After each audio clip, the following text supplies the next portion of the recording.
Guys, what's up? Let's get into our little lesson on how to use water-soluble graphite. You'll need some stuff. So I gave you guys a practice swatch, and in the corner it should probably either say PS for practice swatch or WGPS for water graphite practice swatch. I can't remember exactly how I labeled it, but it should look something like that. And some of you might have like a bigger practice swatch, and some of you guys might have a thinner one, but it should be labeled like that in the bottom. And you need your water-soluble graphite and paintbrush, little cup of water, and some paper towel. Now, we're going to get technical with this, but we're also going to kind of mess around. Now, graphite is pretty much just pencil lead. Okay, here's a regular pencil, and regular pencil lead. If you take it and you try to add water to it, nothing happens, okay?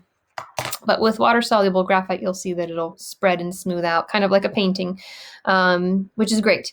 Now, besides getting to know our graphite stick better, we also need to get to know our paper a little bit better. This is watercolor paper, and a lot of times this is made up of, like, the good kind is made up of cotton. And if you look closely, I don't know if you can see it on camera, but you can actually start to see the tooth of the paper. Let's see if I do this.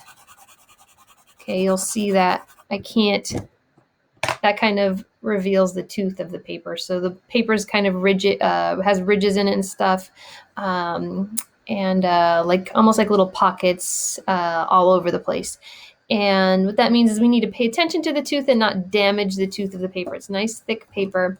And if we indent the paper, then we're going to damage it. It's going to make it harder for us to use our water-soluble graphite.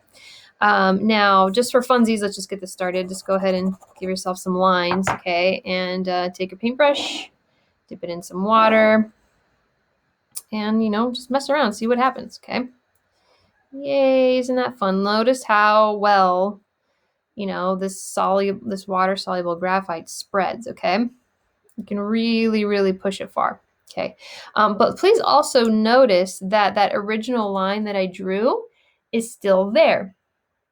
So the water-soluble graphite, it does kind of liquefy pretty much and spread, but the reason we still have that line is because we damaged the tooth of the paper, because we indented into those little grooves, the tooth of the paper, and it can't get out. Basically, it can't get out. My water, my paintbrush can't get in there and kind of smooth that out. So let that just be like a lesson moving forward, that when we do draw onto the paper, we have to do so lightly and not damage the water-soluble graphite. So if I just kind of go at this a little bit more lightly and don't dig into the tooth of the paper, then I can much more easily spread this without those harsh lines. See, I don't really have evidence like I did before of those nasty lines in there, okay? Something that I want us to do is to notice how well the water-soluble graphite spreads. So we're going to do kind of like just a fun, fast practice, little value scale. Okay, from darker to lighter, just like we would. We're not pushing hard. We're not indenting into the paper, the tooth of the paper. And then once you get a little value scale going, just take your wet brush. Okay, I just dipped it in, and not too much water though. And then moving from darkest to lightest, notice how like far we can get this to spread across the paper. And it's going, and it's going, and it's going. Okay, I kind of like doubled it in size. I'm gonna go over it again.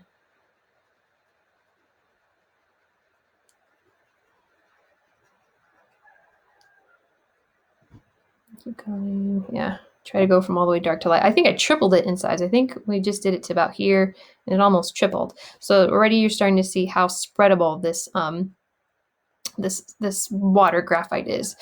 So go ahead and mess around with it a little bit. I'm going to do another little value scale, maybe like a short one.